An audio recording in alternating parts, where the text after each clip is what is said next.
With the release of John Carpenter's 1978 film Halloween, a new subgenre of horror was established, the slasher.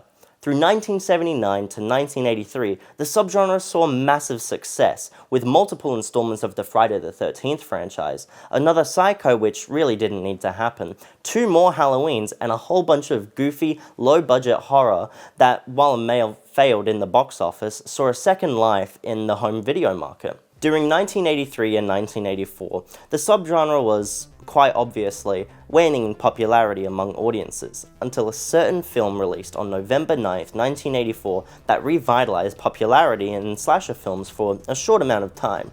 Wes Craven's classic, A Nightmare on Elm Street. The multiple entries in the series dominated the silver screens during the 1980s, with 5 of the 9 installments being released between 1984 and 1989. And I love all of them. Most of them. Some of them. A few. I think there's a lot more than what meets the eye with these films, something that makes them more interesting than we actually think. The first film flipped the slasher subgenre on its head with the concept of a dream demon, killing you both in your sleep and in reality, which allowed for some unforgettably surreal imagery. This all came at a time where the genre was becoming stagnant in imagination and more so formulaic, sticking to the conventions brought upon by John Carpenter. But what happened to A Nightmare on Elm Street afterwards? That's what I want to explore today, on October 31st, the spookiest day of the year. There we go. It's not October 31st though. Do we not tell them that? No, You're filming this on the 29th. Yeah, I know I'm filming this on the 29th. Upload this on the... Yes, but I'm going to upload on the 31st. Isn't that lying? Huh? Isn't that lying to the viewer? I mean, it's not really lying, because, like, they're going to be watching it on October 31st, right? I'm keeping this all in, by the way. No, you should cut this out. No, I'm gonna... Wes Craven was inspired to make the first Nightmare on Elm Street after witnessing a few newspaper articles about people dying after having horrific nightmares, called Asian Death Syndrome. I wish I was kidding. And the character of Fred Krueger was inspired by a moment in Craven's childhood where he witnessed an old, menacing-looking man outside of his bedroom window as a child. Then a couple of ideas, years, and drafts later, the screenplay of A Nightmare on Elm Street was finished, and New Line Cinema was set to help produce the film. Amazing! This is mainly going to be an analysis of the things this movie does to set it apart from slashers prior, because while it may now seem like just another 80s horror, it really wasn't seen like that back when it was released. The most important change the film made to horror was the way the theme ties into the characters and overall story, mainly that of family neglect, sexuality, cycles of violence, and the connection between dreams and reality. Family neglect and the cycles of violence are the 2 main themes of the movie, and the full series as a whole. The backdrop of an average American suburban neighborhood is juxtaposed with the dysfunctional families inside them, and while the houses on Elm Street may look peaceful, Craven uses them to mask deep emotional neglect. Nancy's mother is an alcoholic, and her father is a police officer, representing the useless authority of the police in that era, detached, impractical, and almost always one step too late. At the climax of the film, when Nancy asks him for help inside, he's hesitating, and still believes that her hysteria isn't real and that she's making it all up for attention. The adults in A Nightmare on Elm Street, and through the rest of the movies that we'll be reviewing, refuse to face their actions and as a result pin the consequences that they should be receiving onto their offspring, which ties in nicely with the other theme of the cycle of violence. Freddy Krueger is scary because he represents all childhood and adolescent fears, like trauma, sexuality, and social anxiety. He takes control of what people believe to be the safest place for them, their minds and dreams. This loss of autonomy and control is what defines the movie, for the teenagers like Nancy, and in the beginning Tina, have to fight to take their safe space back from Freddy. This is why a lot of the kills and attacks Freddy does have a sexual undertone to it, especially Tina's death scene, which is a twist on the conventions of slasher horror itself, as the film sets up Tina to be the final girl and then subverts that by killing her off fairly early in. The scene is a clear allegory for rape, through the visuals of Tina being literally gutted and slashed and her nightgown torn up, and thrown around the room like an object. And the overall message of the film, dealing heavily with child neglect, shows that sexuality, specifically sexual violence, represents the ultimate form of violation, one that the adults refuse to acknowledge, leaving their children to face its consequences alone. Another aspect of this film that sets it apart is the clear stylistic direction the crew brought into the making of the film. In the dream world, and specifically in Freddy's boiler room, harsh lighting hits the characters' faces in a way that exaggerates fear and confusion, and also makes the shadows hit harder, obfuscating Freddy's burnt face. It's a deliberate stylistic choice that makes the viewer focus on the character's raw emotional reactions, not just the horror around them. And speaking of the horror around them, the redness of the boiler room itself adds to this sense of exposure and entrapment that bleeds throughout the entire movie. The constant glow of the red makes the dream world feel feverish and unnatural. It's the color of danger, heat, and threat that's looming around every corner. Even when Freddy isn't on screen, the red light makes his presence felt. It's his color and it's his domain. Finally, what sets A Nightmare on Elm Street, the franchise as a whole, apart from every other movie at the time, was its practical effects. While movies like The Thing, E.T., and The Fly were all released at the same time and had equally as impressive, if not more impressive practical effects, A Nightmare on Elm Street showed that you didn't need an 8-figure budget to accomplish such staggering visuals. A revolving room, like the one used in Inception, was used in both Tina's death scene and Glenn's death scene, inverting the room and mounting the camera upside down. The famous bathtub scene was achieved by building a bathroom set over a swimming pool and cutting the bottom out of the tub. And the scene where Freddy stretches through the wall while Nancy is sleeping was done with a fake wall made out of spandex. These innovations in special effects with A Nightmare on Elm Street shows that creativity will always outmatch budget. It's what gave the film the extra kick to seal the deal that it would do well in the box office, even beating the giant that is Friday the 13th: The Final Chapter. And while New Line Cinema was doing just fine before, the release of the movie resulted in massive commercial success for them. And because of that, a sequel was greenlit almost immediately. A Nightmare on Elm Street 2: Freddy's Revenge is probably the gayest movie I've ever seen, because I haven't seen Love, Simon or Call Me By Your Name yet. I will, Audrey, I promise. There's a bit to say about the movie, but technically the filmmakers just kept to what worked in the first movie, which is everything I praised about it. Except now it's gay! Mark Patton, the actor for the final guy in the movie, while not the first instance of the gender role reversal, it is the most prominent, is gay, but at the time he was still in the closet. Being the main character in this movie didn't really help him keep that a secret at the time where keeping that secret was very important. This part is just going to be me talking about how this movie is so unmistakably queer-coded, so enjoy. The whole premise of this movie is Freddy K possessing the main protagonist, Jesse, and taking control over him to force Freddy into the real world. Freddy, in this case, represents Jesse's repressed homosexuality, and the possession is an allegory for the yearning to come out of the closet, where the fighting back from Jesse is his need to stay in the closet due to societal pressures, like his girlfriend and his best friend that he's secretly, not so secretly in love with. When Freddy tells Jesse, "You've got the body. I've got the brain." it's an intensely intimate, almost predatory line, delivered with Freddy pressing his face close to Jesse's. The camera's close-up framing and Freddy's whisper-like tone turn the exchange into something disturbingly personal. The whole scene of Jesse in the gym with Coach Schneider is full of homoerotic scenery. After a nightmare walk to a gay leather bar where Jesse finds his gym teacher, he drags Jesse back to the school. There, Freddy attacks the coach in the locker room, stripping him, tying him up with jump ropes, and whipping him to death with towels. What kind of gay-ass kinky shit is that? How did the director not know he was making a gay movie? During the pool party scene where Freddy fully manifests, it's Jesse being unable to repress his sexuality anymore, and the reaction of the partygoers is a parallel to the gay panic occurring at the time of the 80s, even though it was a little more accepted back then compared to other times in history. Conclusion, Nightmare 2 is so gay, and I love it. 8 out of 10. It did alright at the box office, nothing too crazy. $30 million over a $3 million budget is alright, all things considered, but it would take 2 years to make another. Dream Warriors is my second favorite movie in the franchise, probably because it was co-written by Wes Craven, so it continues the story from the original.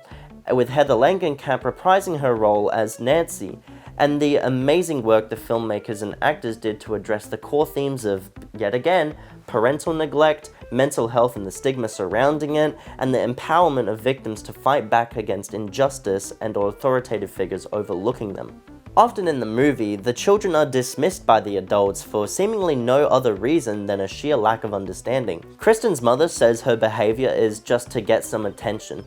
Then maybe give her some attention. If she feels so detached from her own mother to the point of attempting to commit suicide, maybe you shouldn't be blaming her. The film makes it clear that these issues stem from not within the kids themselves, but from external failures of the adults who should have been protecting them. A couple of scenes that support this are the beginning of the movie and the death scene of Philip, which is also a masterclass of compositing and practical effect. In the opening sequence, Kristen's mum comes home late, bringing a man with her. Kristen, terrified after her dream, is dismissed with, "God damn it, Kristen, I've had a long day, just go to bed."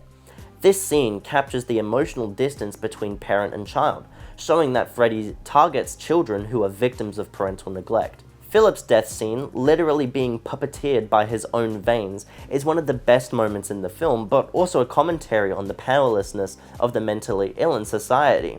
The kids are literally puppets of the system. That's all I'm willing to say about this film, because I feel if I say any more, you won't watch it. So watch it. 10 out of 10. Amazing movie. And now, a message from our not-so sponsor. Okay, I want to try something different. Take 10, action. Hi! If you made it this far without skipping, first off, thank you. Secondly, you probably saw this little graphic right here. What is it, you may ask? Well, it's my Ko-Fi page, of course, where you can send me a dollar amount of your choosing to help support me. I currently don't take any ad revenue from my videos out of principle, so this is my way of making money from the thing I love to do. If you're enjoying this video and want to support me, please do so by tipping me. The lowest tip amount is $1 Australian, and I'll be happy to receive that kangaroo from you. And if you don't feel like supporting or don't want to, it's perfectly fine. You can keep on watching my videos for free. That is A-OK. Back to the video. The only issue with Nightmare on Elm Street 3 Dream Warriors is what came after. A Nightmare on Elm Street 4 The Dream Master is alright. It's just that when you make a sequel to the masterpiece that is Dream Warriors, I'm gonna be a little bit underwhelmed. I think a middle-of-the-road 5 out of 10 is a good score for it. Oh wait, I have to talk about it. Patricia Arquette doesn't come back as Kristen, so the character had to be recast, because obviously they couldn't just pull a Nightmare 2 and make another standalone story that semi-ignored the plot of the previous one. Tuesday Night does a great job at almost instantly dying. I'm just joking, she fills the shoes of Kristen just fine. I don't really think the recast is that big of a deal. What I really think the main issue of this movie is the narrative and plot. I can't really understand what's going on at all. A dog pisses fire on Freddy's grave, and that revives him. I'm not kidding. It's so cartoonish and absurd, but to be fair, it sets a tone for a movie that doesn't care much for logical continuity. It only cares about getting Freddy back on screen as fast as possible, and killing off the Dream Warriors as fast as possible as well. This is the major pitfall of the movie in my opinion. The Dream Warriors were the most developed characters throughout the entire series so far, so why kill them off so quickly? There's little emotional weight or closure. It's as if the film can't wait to get them out of the way to introduce the new characters. But why do you need to do that? The story could have explored grief, Alice inheriting the powers of her dead friends for instance, but instead that idea becomes a gimmick. Each time someone dies, Alice absorbs their abilities. It's so stupid. Overall, while the kills are still great, don't get me wrong, everything else about this movie is lackluster, especially compared to its predecessor. Now it's finally time to talk about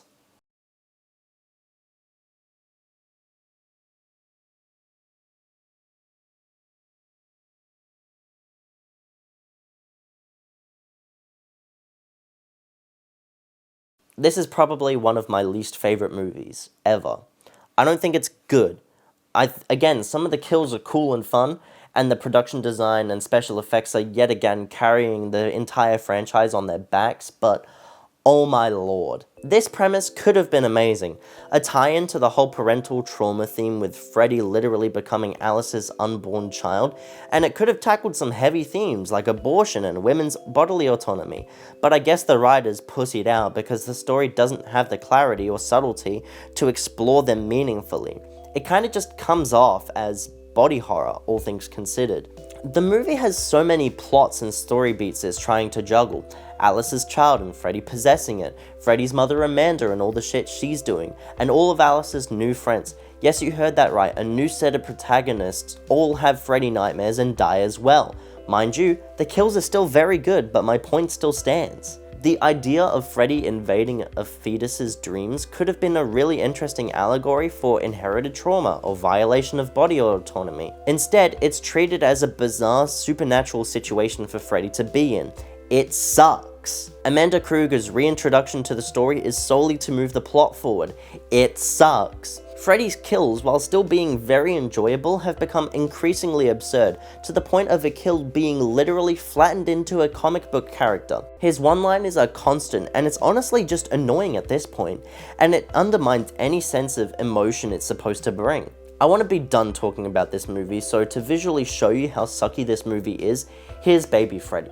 At this point, New Line Cinemas wanted to shift their focus from A Nightmare on Elm Street to other original IPs. Man, I wish other studios could do that now. Anyway, at this point they want to stop doing Nightmare on Elm Street movies, so they decided to make another Nightmare on Elm Street movie. This time though, it's the one where they kill Freddy for good. I think of this movie more as a fun send-off to a beloved character who has been on the screens for the better part of 7 years at that point than a true nightmare movie. It's very meta and self-aware, and is more so a commentary on the state of the franchise up to that point. There are some greatly entertaining scenes in this movie, and is not trying to be scary in the slightest, so I take great pleasure in saying that this is a very enjoyable watch, even with the many issues this movie contains. All of which have been said before in regards to Nightmares 4 and 5. The characters feel very flat and one-dimensional, and I don't like to blame actors for bad performances most of the time, because for the most part it's the result of lackluster dialogue. Lisa Zane, who played Maggie, does her best, but there's almost nothing to work with. There are some good one-liners here and there, but that's about it. Freddy at this point is a caricature of his past self, with his cartoony personality and one-liners in full swing. We really are playing with power. There's some great potential with very interesting plot ideas, like having Freddy basically win, killing all the teenagers in Springwood save for one, John Doe. But it doesn't really go anywhere, and the plot turns into a treasure hunt of sorts, and I don't think it works very well in this universe, which has been very well established already. I don't think any of that really matters though, because it was never supposed to be something where complex themes or stories are explored. Just watch Freddy Krueger play the power glove and die, and be on with the rest of your day, I say. Freddy's Dead may have been a meta commentary on the state of the Nightmare franchise at that point, but 3 years after its release in 1994, Wes Craven woke up and decided to do meta horror better. And he did. This isn't a sequel in the traditional sense. The film takes place in a fictional version of our reality, where Heather Langenkamp portrays herself as she experiences nightmares about Freddy Krueger, even though the Nightmare movies are just movies in this universe. This movie... It's Wes Craven's New Nightmare. I just realized I did not say the title of the movie at all throughout this entire section. It's Wes Craven's New Nightmare. It predates Scream, another Wes Craven classic, and possibly the film pushed him to try directing a meta horror again. The meta aspect of it is brilliant on multiple levels, all because of incredible writing on Craven's part. It recontextualizes Freddy as a monster who lives off the dreams and memories of his victims and enemies, and also better reflects the cycle of slasher sequels. Studios keep resurrecting these supposedly dead monsters repeatedly because the audience keeps wanting them. It also shows the parallel of art imitating life and life imitating art, with the journey of Heather mirroring Nancy's in the first film, which also ties nicely back to the core theme of familial neglect and generational trauma. Will Heather protect her son from the horrors she herself had to face as a young actor? While there is a bit of nostalgia brought to this movie, it really doesn't feel forced or contrived, and is retrospective on what the state of the franchise has become at that point. Wes Craven's New Nightmare is my favourite in the whole franchise. I won't bother with Freddy vs. Jason or the god-awful 2010 remake of A Nightmare on Elm Street because I honestly don't care enough about either of them to talk about it for more than this paragraph mentions them. And if you haven't already, I highly suggest watching the Nightmare on Elm Street franchise because they are all beautiful works of art, even if I may have dissed them a little bit in this video. A Nightmare on Elm Street was insanely influential to all genres of film, with its revolutionary creativity when it comes to special effects, bringing psychological horror back into the mainstream, and incredible work when it comes to handling subtext, symbolism, and themes, and its sequels doing meta-horror before the meta-horror movie. That's all for this video. I hope you enjoy your candy, and